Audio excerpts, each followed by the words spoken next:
Friend on Friday. Sheldon works at a large homeless shelter in suburban Philly, and he said that they just got news that all of the HUD federal funding would not be available this year.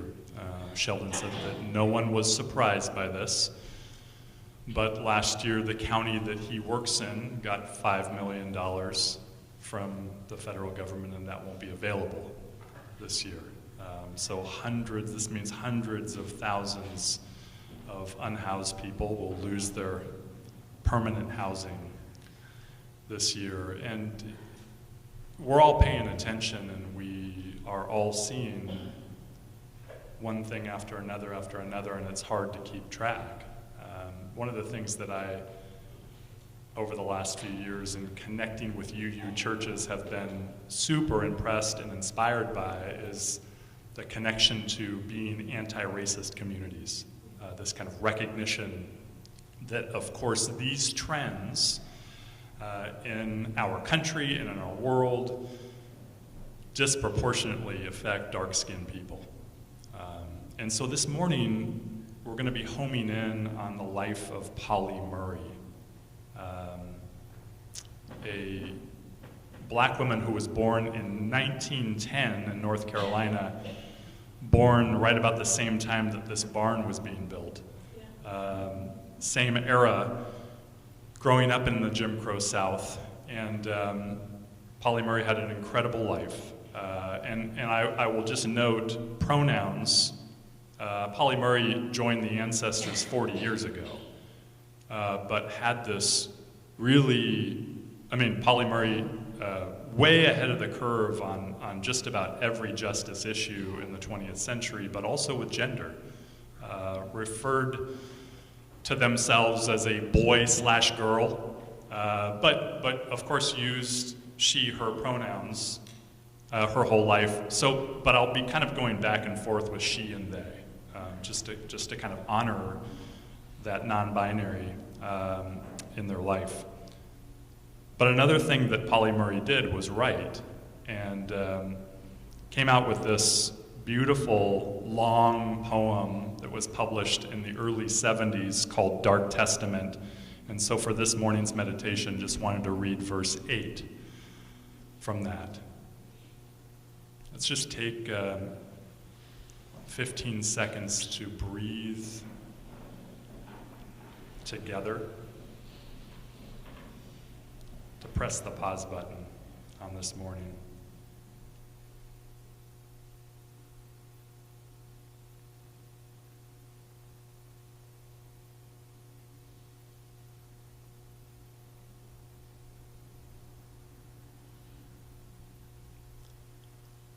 Hope is a song in a weary throat. Give me a song of hope and a world where I can sing it. Give me a song of faith and a people to believe in it. Give me a song of kindliness and a country where I can live it. Give me a song of hope and love in a brown girl's heart to hear it.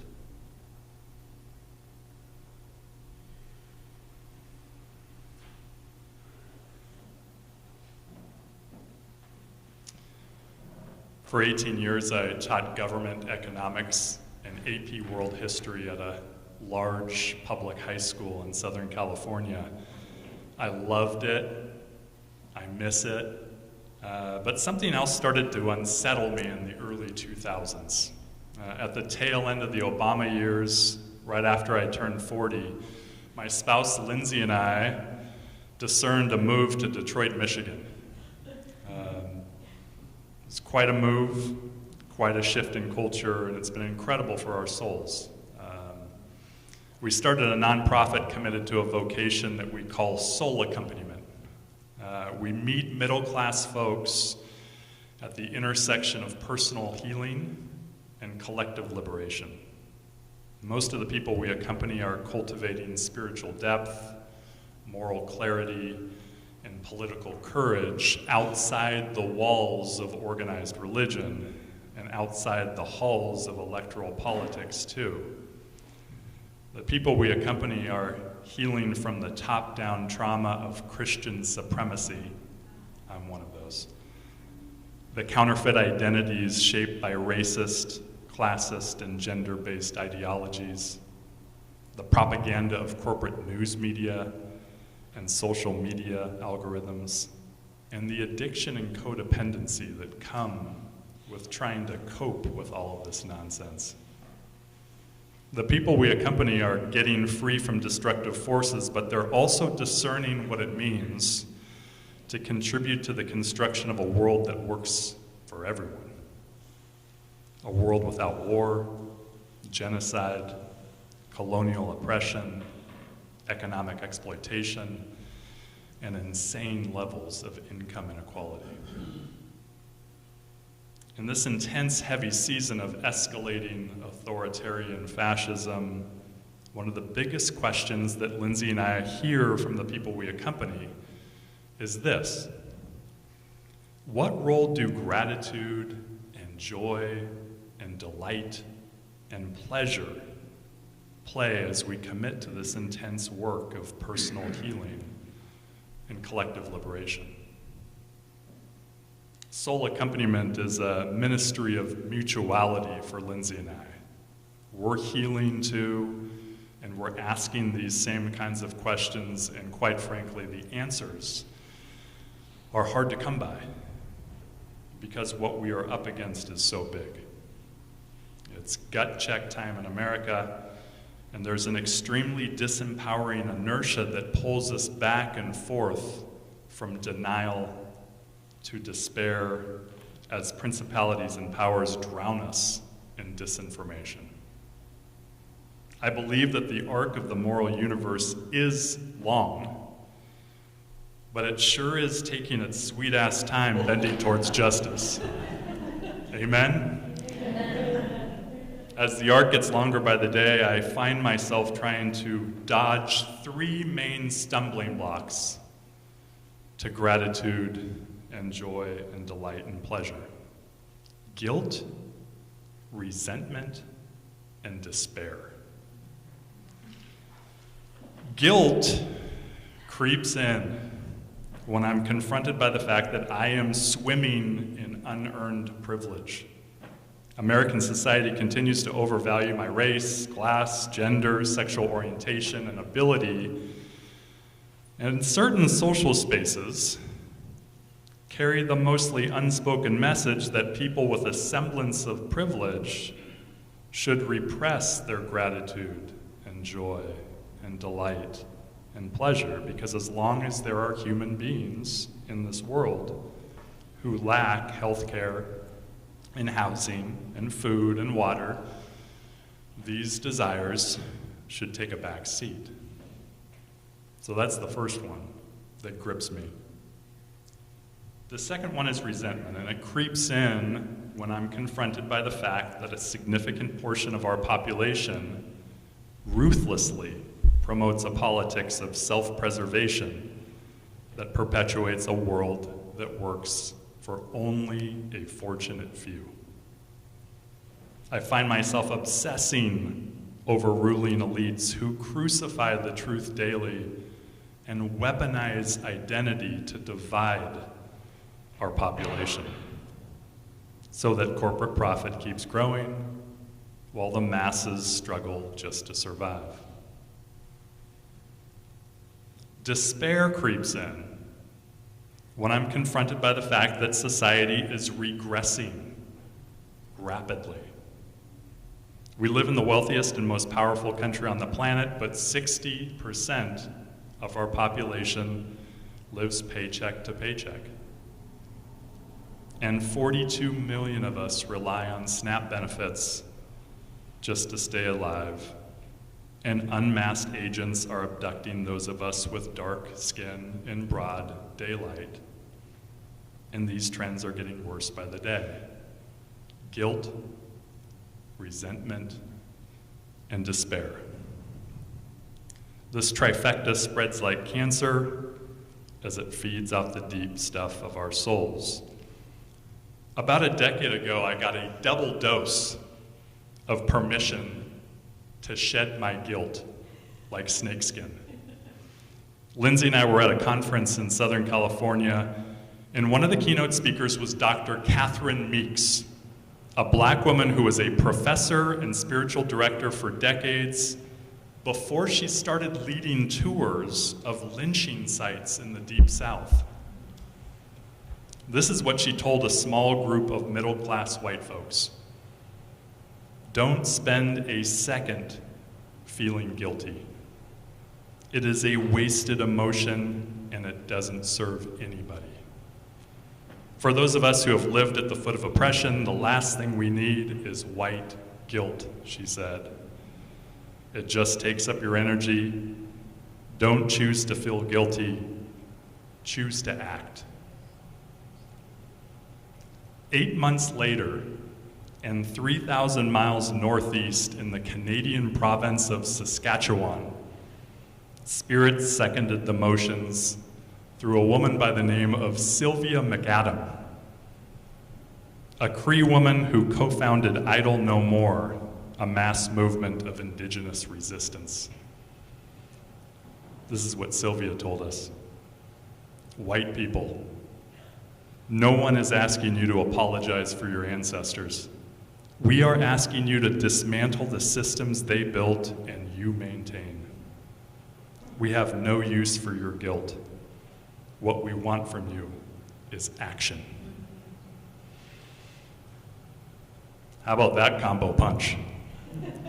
Guilt is both draining and isolating, but sure enough, what I keep finding over and over and over again is that its weight has been lifted in spaces that value vulnerability and agency, two things that are awfully contagious. I have recently encountered some redemptive perspective around my resentment and despair while studying the life of Pauli Murray, a queer black woman who was born in North Carolina on November 20th, 1910. This week she would be turning 115 years old. Pauli Murray was a community organizer, civil rights attorney, professor, and finally, the first black woman to become a priest in the Episcopal Church. She exquisitely cut against the grain of a separate and woefully unequal society, soaked in racialized terror and intimidation. Get this. In 1940, Pauli Murray and a friend got arrested after disobeying the driver's order for them to sit in the back of a segregated bus in Virginia. This was 15 years before Rosa Parks famously refused to give up her seat, sparking the Montgomery bus boycott.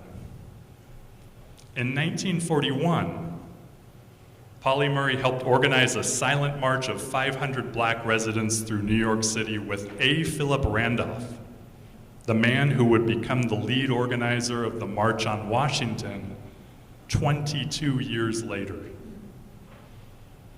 In 1943, Pauli Murray participated in a successful sit-in in a Washington, D.C. diner that refused to serve black customers. This was 17 years before the official sit-in movement started in Greensboro, North Carolina. Pauli Murray was a precursor to the critical mass that became the Black freedom struggle, a seed planted in the 1940s that sprouted all over the South in the 50s and 60s. Pauli Murray was empowered.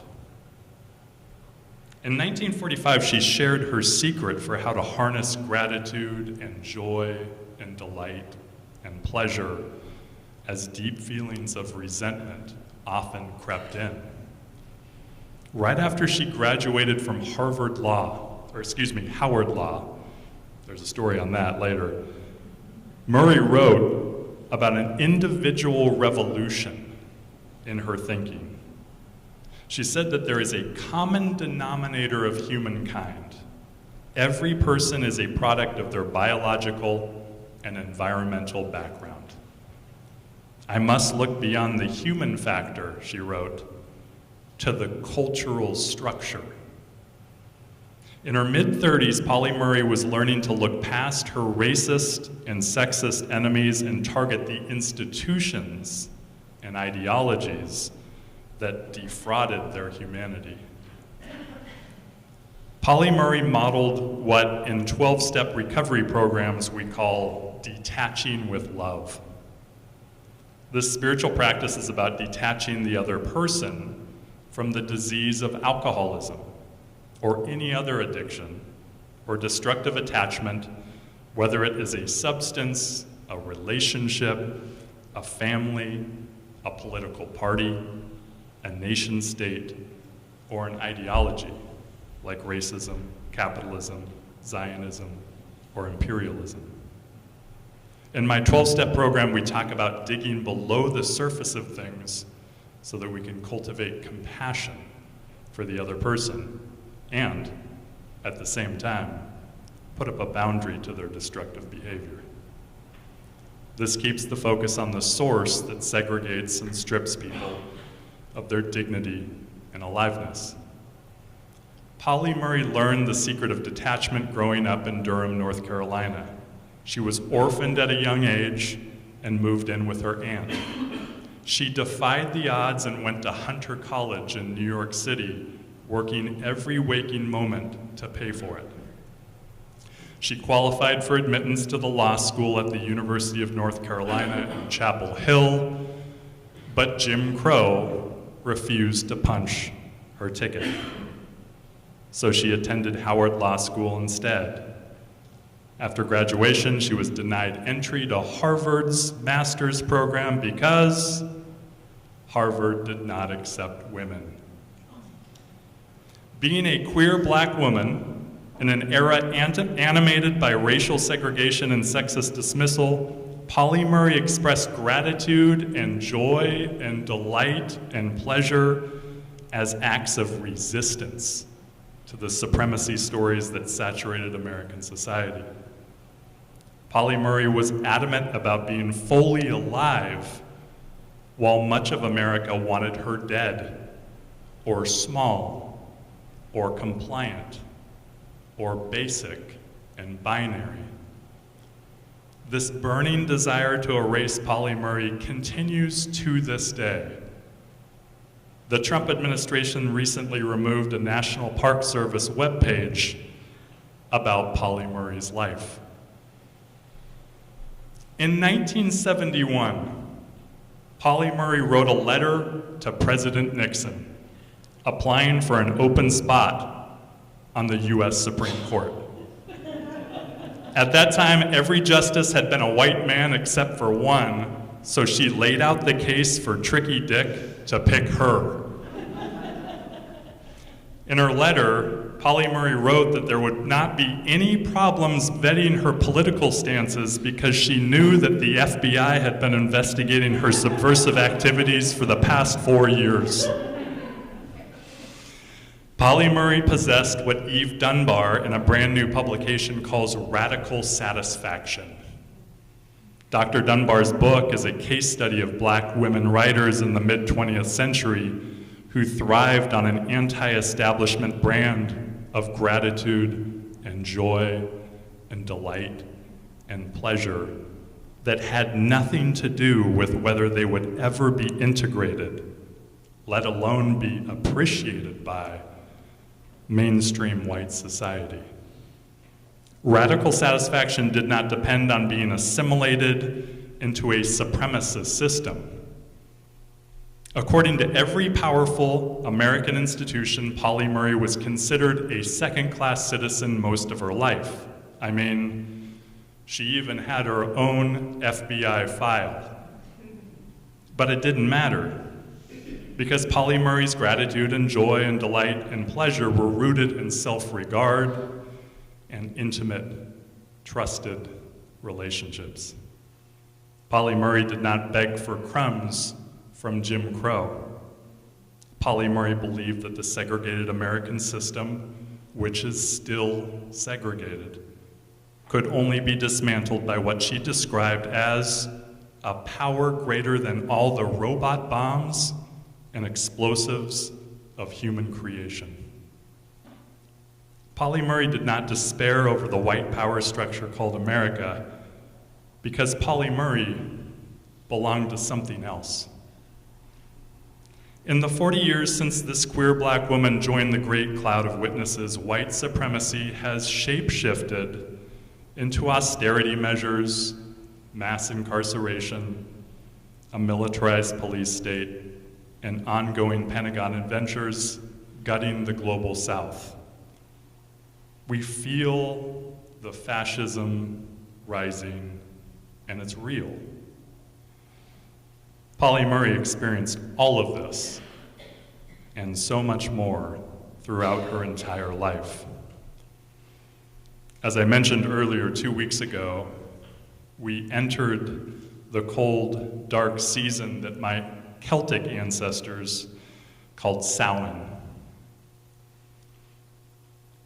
It's the time when the veil between the living and the dead gets very thin.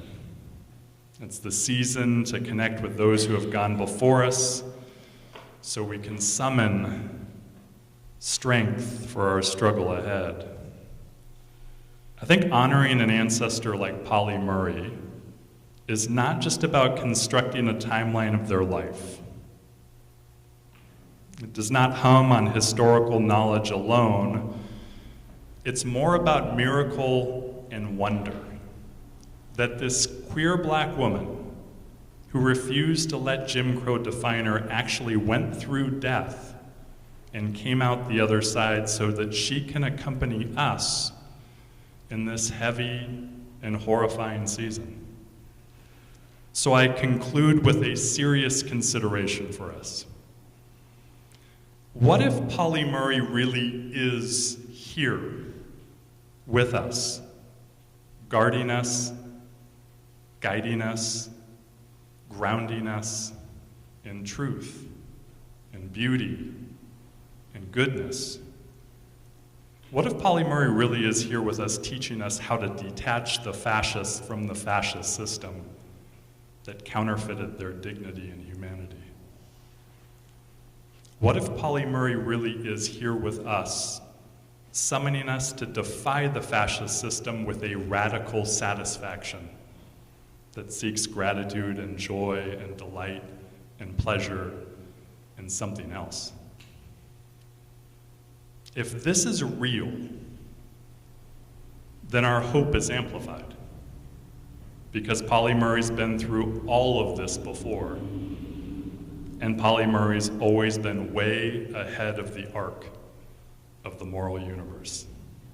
Amen?